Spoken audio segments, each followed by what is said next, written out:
Hi, Homeworthy. Welcome to our house in upstate New York. I'm Katie Ritter. I'm Peter Pennoyer. Come on in and let us show you around.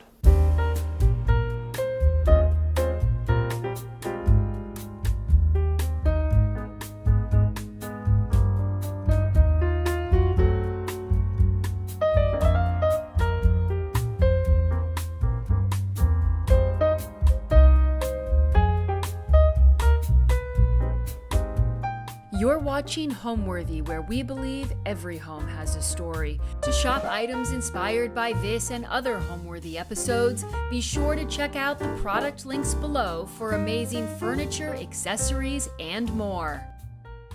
I am Katie Ritter, and I am a New York City-based decorator, and we are in Millbrook, New York, in our house.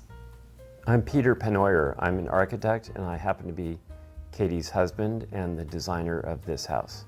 So we are on a mere 6.5 acres, which is a small plot for Millbrook, but we're surrounded by almost 1,500 acres of a wildlife preserve, which is why we occasionally get visited by bears and other strange animals. And we're really happy to be in this rural setting, and Katie's civilized it with a garden. So once we decided to build a house in Millbrook, Peter was busy working on his plans for the house, and I was busy with a garden surrounding the house. When we moved here, we raised the house that was existing, and so there was nothing. And then as well, at the same time, I was working on the interiors, and decorating comes easy to me, and garden design not as easy. So the decorating happened very quickly, and the garden I really labored over and studied and to figure out what I wanted to do for a good year before I actually planted. But she did finish her garden before the construction was done, so she beat me to the finish line. Yes. So this is an open plan house. There's only one room downstairs, which is the library, which is also our TV room, where you can actually close the door. Everything else is open plan, but it looks like traditional rooms because the moldings, the openings are framed, the ceilings are all different, and each room has a particular shape. So it doesn't strike people as being an open plan, even though that's essentially what it is. It's very comfortable to be here, just the two of us, or when all our kids are here. You know, this is a town with people who care about the land.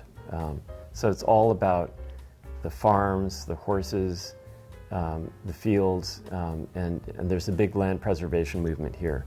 So it seemed like a perfect respite from the city.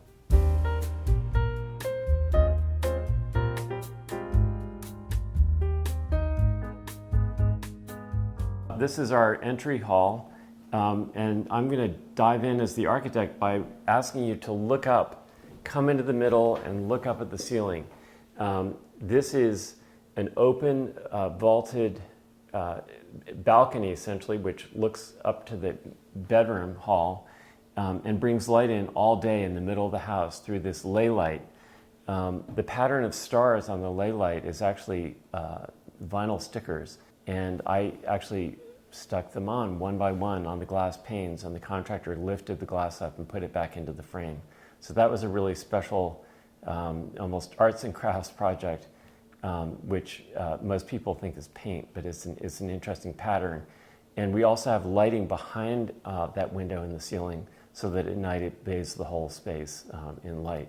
So I love purple, and I rarely get to use purple, so voila, my purple floor.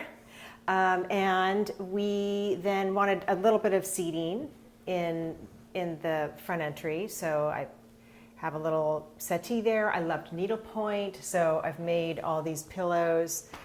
Everywhere throughout the house, you'll see a lot of needlepoint. It's what I do. And then here we have, this changes week by week.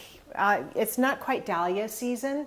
So I have, this is called oxalis, and I'll have plants, geraniums, and then flowers later on in the season here. And then I have this collection of little doves. They're actually soup tureens. You could actually drink your soup out of it. Yeah, they're although soup tureens. I don't recommend it.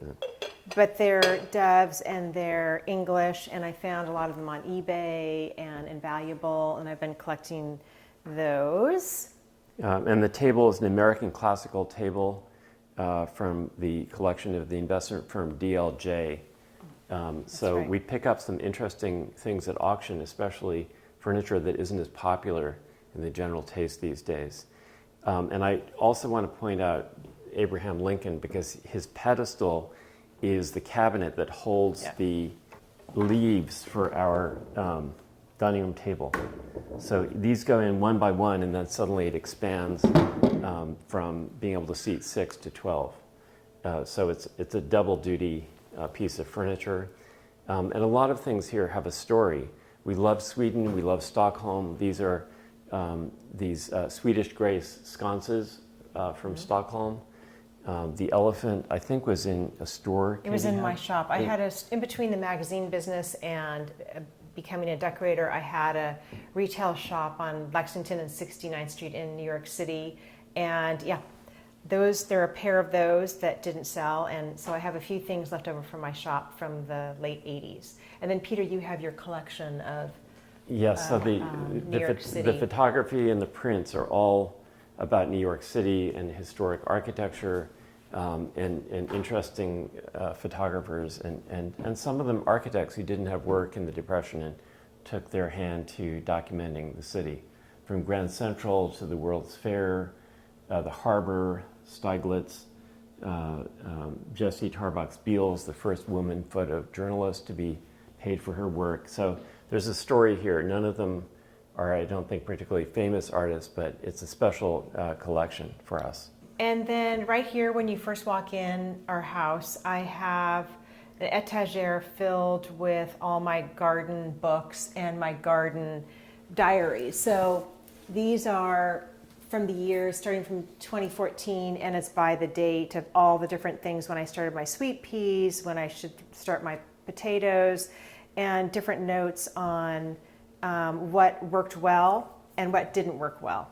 So I've got it from 2014 every year for my garden. That was the first year I started.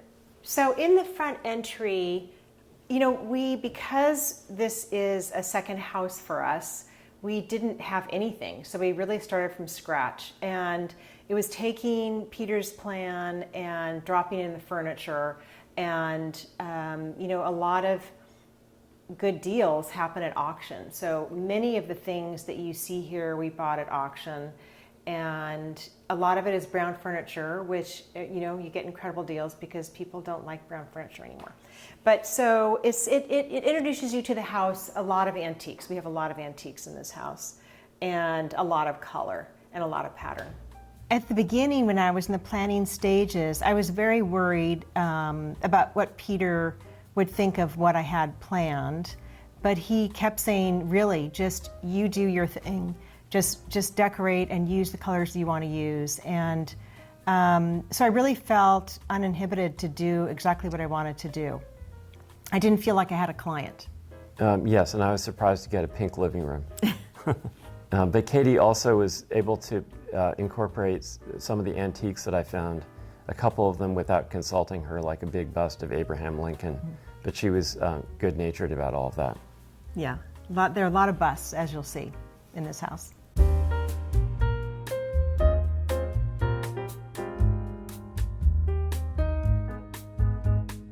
Right off our entry, we have a little powder room, and the vanities, actually, architects shouldn't admit mistakes, but I ordered a vanity that was too big for a little powder room in New York City, so I paid the client for it, and here it is. It's a Tiffany lamp, and Katie? And I have a wallpaper and fabric line, which is about 12 years old, and every year I add 5 or 6 different patterns. So this is one that I designed specifically for this house called Turtle Bay, and it is, you'll see there are a lot of turtles around the house, inside and outside, and an antique mirror that Peter fashioned into a light fixture by adding sconces, drilling through the light. And a big picture from our wedding day, enlarged from 35 millimeter negative, of us driving off in the car that we owned then, which had been painted for me by Keith Haring. So we'll head into the library now. This is during COVID. This was Peter's office. It's It's a little library. It has our books. It doubles as a TV room behind this cabinet. It's a cozy spot. I mean, well, Peter, you spend the most time in this room. Right. It's the only dark room in the house, and I love it. And these saturated colors on the wall is a perfect backdrop to this collection of American manuscripts and map and photographs and tintypes and bits of history that I like to collect. And purple is the theme of this house, as you can tell already. So the walls are a deep, it's called mulberry, and it picks up some of the purples in the floor and in the dining room walls, which we'll go to in a minute. And like so many things in this house, we've collected them over the years and in our travels. The brass lamps with these wonderful balls are from Stockholm again. The prints and photographs I've collected over the years, and their various objects that we found in our travels. The window treatments, a lot of the things we have in this house are Swedish influence, like Peter was telling you about the sconces in the front entry. This is a Swedish fabric from Jobs Hand Truck, is a company in Sweden. But this is a classic Swedish design. Joseph Frank was the big influencer in Stockholm, and I'm sure Jobs Hand Truck, that designer, was influenced by Joseph Frank. And then more needlepoint and... well, that's Katie. That's your needlepoint. Katie's needle-pointed pillows all over the house. Yeah. So if you look out the window, I love having fresh flowers during the season, which is, branches in April and May, peonies in May and June, and then many flowers in August, September, October, including dahlias. So out here I have, maybe 100 peonies. They're mostly three varieties. They're very fragrant. Above them are crabapple trees.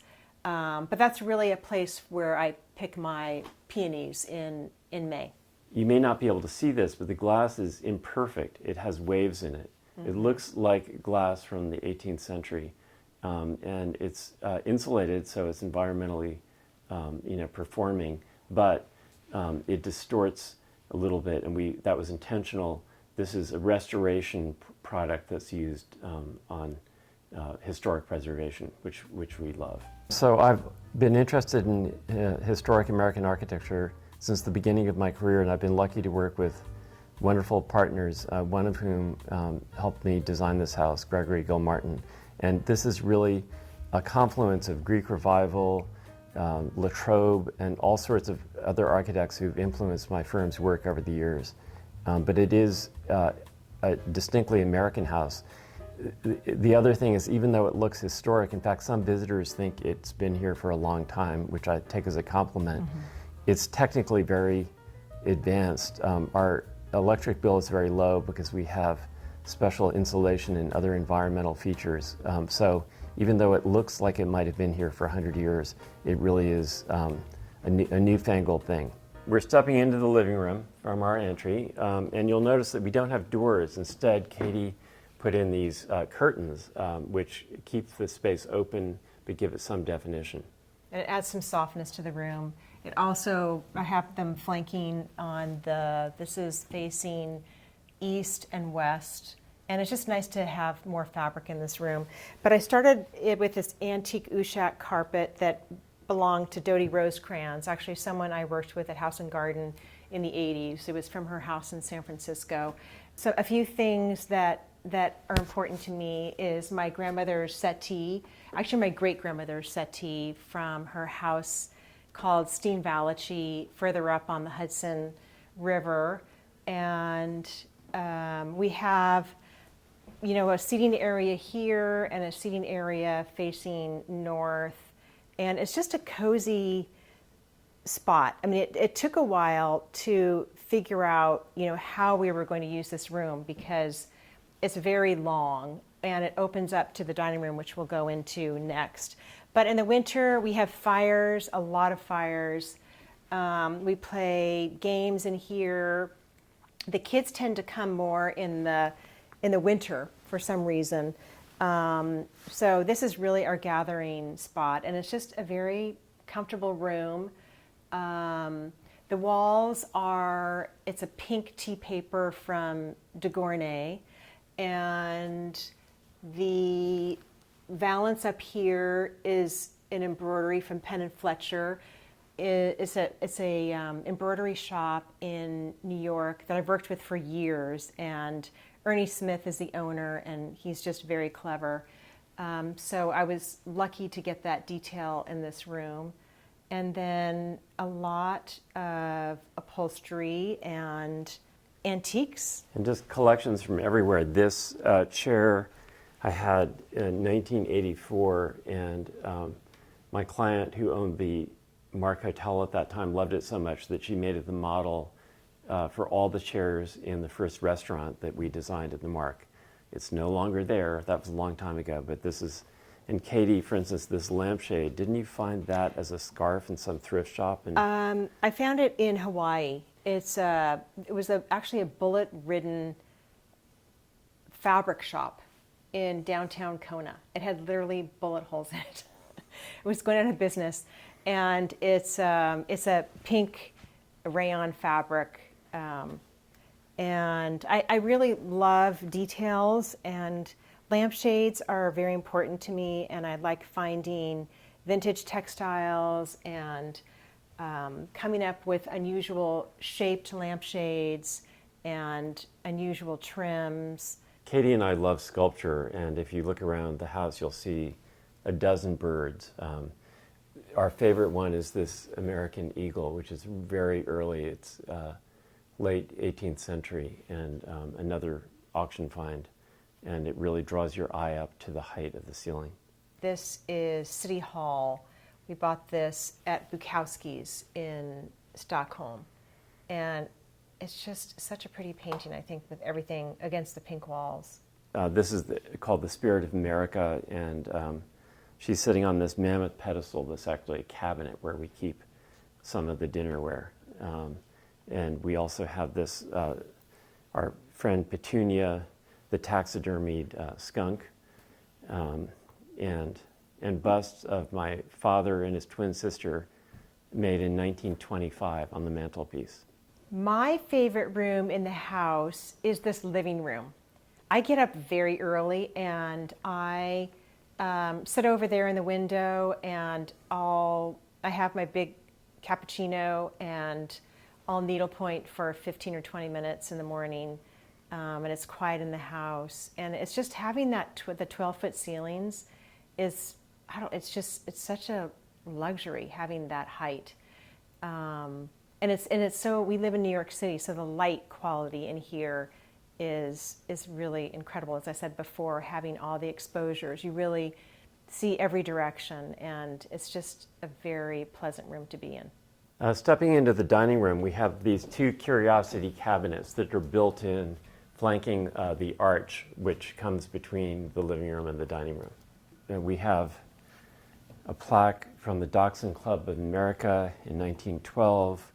We have medallions, we have glass, we have all sorts of objects. I'm going to point out two things. One, in my office we do 3D printing. This is a model we printed of one of them in the office. This is also a printed model of the doorknob design for the second floor and the final doorknob. So this is a little group of things from my office. My favorite object of all is this amazing alligator that was carved from a whalebone by a sailor on a whaling ship in New Bedford, Massachusetts in the 1850s. The architecture of the dining room is different because, unlike all the other rooms which are squares or rectangles, this one has two bowed walls. One is a bay window that looks out towards the lake and the porch, and the other is the bow that heads you towards the kitchen. So it has an interesting and unusual shape. This is a carved glass sculpture from Mexico, and his name is Feliciano Bajar. And I don't know how I stumbled upon him, but I did. And I've been buying him for about 10 years now. And for a while I was buying one for every client that I had. And this one we bought at auction in Chicago. I don't know, I was not paying attention when it came to my own project. but we got it here, and I didn't realize it was going to be this big. Did you? It's huge. But I was imagining they normally are about 24 inches in diameter. This came in a huge crate. We couldn't understand why this big crate for this little tiny Feliciano Bajar, but sure enough, we found a perfect spot for it in the dining room in front of the window. Yeah, he does this amazing thing with the glass, creating these multiple layers of view. And it's all made with reclaimed auto parts from some junkyard in Mexico. So these are transmission shafts and gears. And we love the fact that he's working with this reclaimed material. The carpet follows the curve of the room, the table's round, and this is an articulated table based on the Jupe model, the antique in England. So as you turn the table, the leaves all come out of the center, and then you put new leaves in. So it's a really practical table.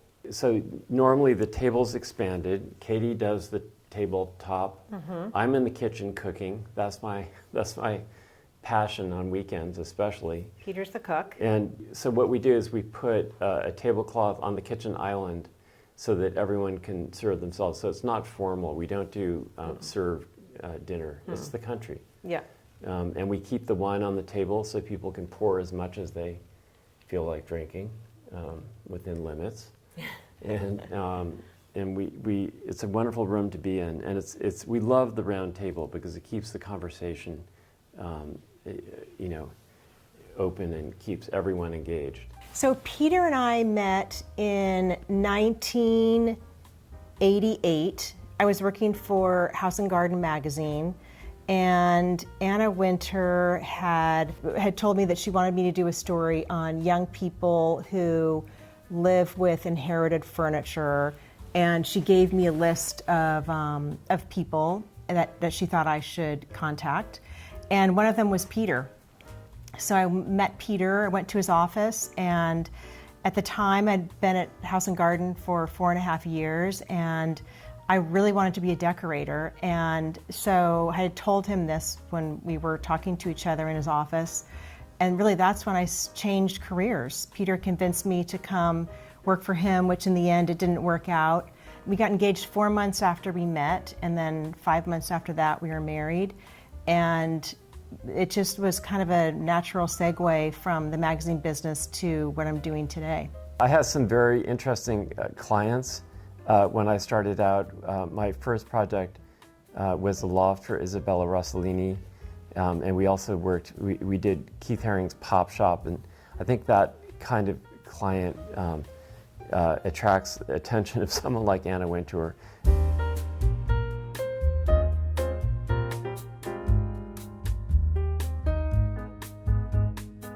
Okay, coming into the kitchen now. I like to design kitchens so that the cook has the cooking area and everyone else can enjoy being there without being under your feet.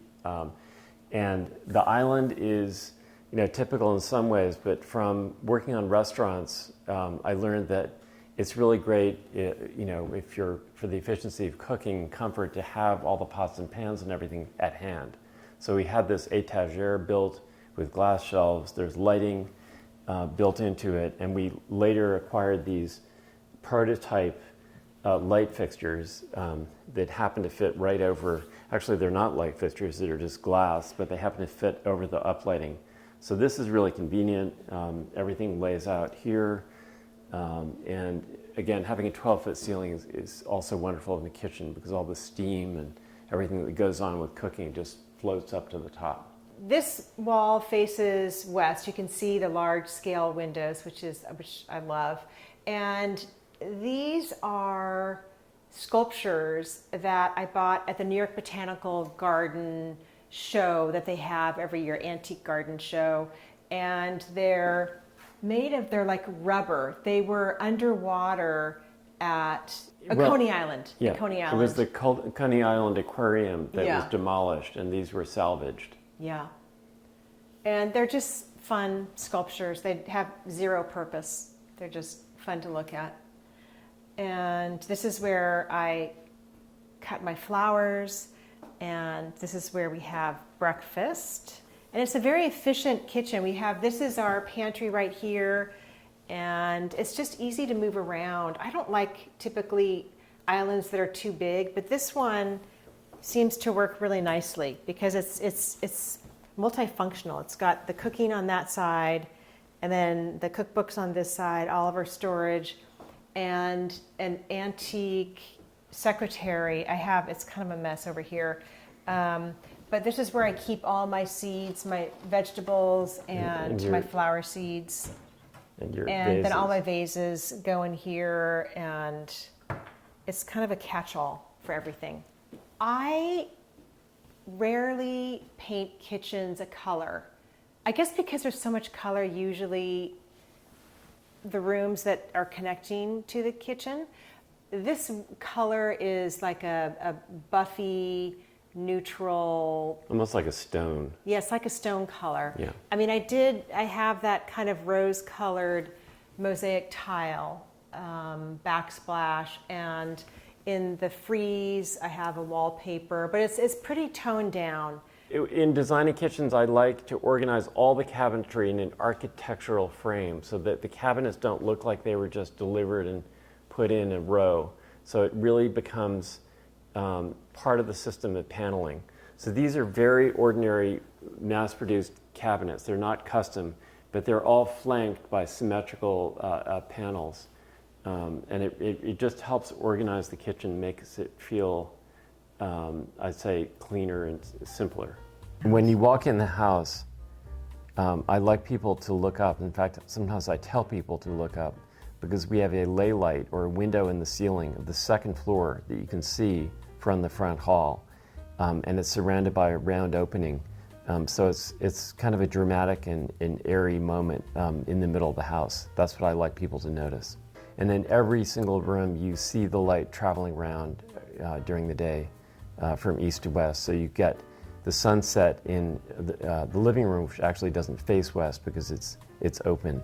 And the details are traditional, but somewhat different and more abstracted. So let's step right into the stair. So Peter had told me that because of the scale of the room, I really should have a wallpaper. And we had been traveling to Berlin, right? We're in Berlin. Yes. And there was a lot of sgraffito outside the buildings, it looks like carved stone. So you've got decoration on the outside of the building. So that's how this happened. By the way, the landing up there has the best view in the house because you can see both our pond and the lake. The stair rail Gregory designed, it's like a Chinese Chippendale pattern. And this round column is actually hollow. So if you look at it from above, it's quite something that they were able to make this curve so perfectly. I call it the Pringle. And if you look at the outside, you'll see we have sculptures of our dog on the outside of the stair. So this is the landing that Peter was talking about, and it gives you a bird's eye view of the preserved land to the north, our pond to the west, and Bonnecue Lake to the east. It's a pretty good view up here. You see my peonies, and Peter was talking about the bear. He lives somewhere over there because we have a camera on the house, and he would come. I think it was a baby bear. He comes in the fall, and we have red cushions, and he comes and he throws the red cushions all over the lawn. We finally backtracked and saw the camera, and it turns out he grabs them, chews them, and throws them all over the place. Here is another Feliciano Bajar that I just found recently in our storage room in the basement, a little baby Feliciana Bajar. So if we keep going, we can go up to our daughter's room. This is my own little curiosity table. I love collecting sea glass and rocks, and I polish things that I find on the beach. I polish this shell. So here we're back at the center of the house where we can see all four directions. And if you look down, you'll see the entry. And it creates a shelf that has marble sculptures on it.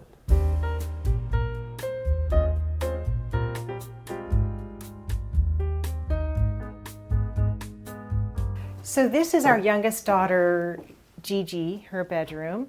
And it's fabric covered walls, which I love to do in bedrooms. I think it's just a cozy detail.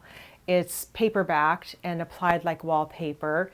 And again, I was influenced by Sweden when we were working on this house. It's another, actually this one is Fens 10 fabric. Her bed is in this nook right here. And I would say this is everyone's favorite bedroom. Guests to come stay, it's Gigi's bedroom. And this is a painting by an artist that I've collected. I buy a lot of him from my clients. His name is Carl Schrag. So let's step outside and I'll show you the front of the house.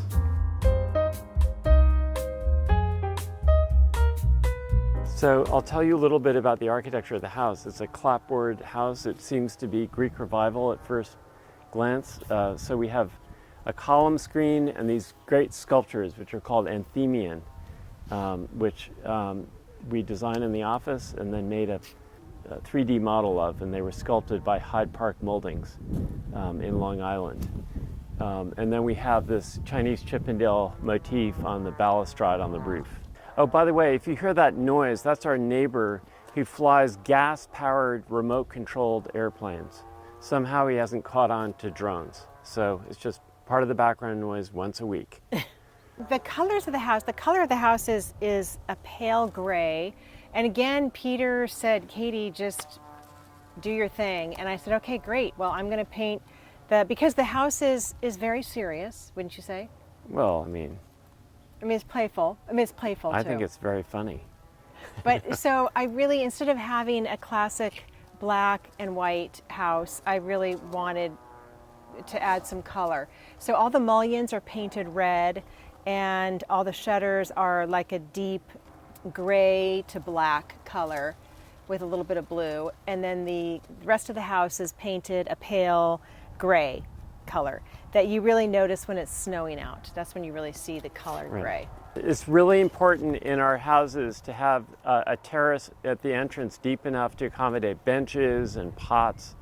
And Katie takes a lot of care planting these pots every year. So this is the stair from the outside, and at the top you'll see a bas-relief of a dachshund and then a rabbit in the middle. So we decided that this is a perfect place to add some art to the house.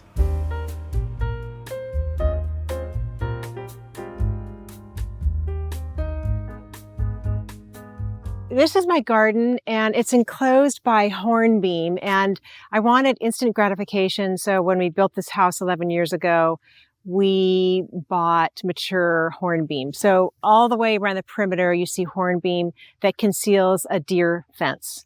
I go to garden shows and I buy a lot of plants, and some work, some don't. I know my zone and what will work. I have an irrigation system that runs all the way through the bed, so I don't have to worry about when I'm not here Monday through Thursday about it being watered.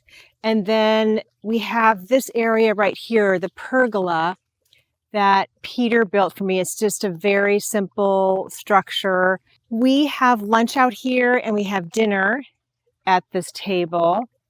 And we have a seating area over here with, again, another little turtle. This garden really looked good from the get-go because there was nothing here, and we laid an irrigation system down, and I was not dealing with clay soil. We put all new soil in the beds. So it was really not a frustrating experience for me because I had such good drainage. It drains, everything is irrigated from my pond, which is west of us. It's piped up and it flows all the way through all these beds. And then any excess water flows back into the pond. So I would say the most important thing for a garden is to have good drainage because not a lot of plants like to sit in wet soil.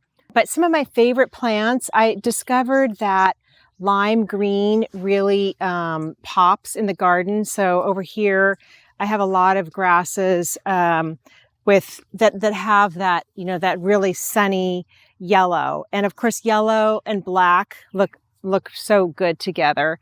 And I'm more and more, serious gardeners have always said, what's important is the texture. And I do, and I am finally getting that. I do understand that you want a plant that looks good 3/4 of the time of the season. That's why these grasses are so important, because it's more important to have, all this chartreuse than it is to have flowers. Millbrook is really about horses. It's a lot about the land, and it's a lot about horses. I do not ride. I was thrown off a horse many, many years ago. I grew up with horses, and I have not ridden since. So I spend all my time in this garden, and weeding and staking and planting and cutting back. Now at this point, my garden is now more about cutting back because everything has gotten so big. Of course, you have to divide, but I never learned the art of showing soil around plants. So everything runs into the next plant, but you really need to have space in between that. So I am forever staking and just cutting, and now I just pull. I've learned a lot from my books and just seeing what works and what doesn't.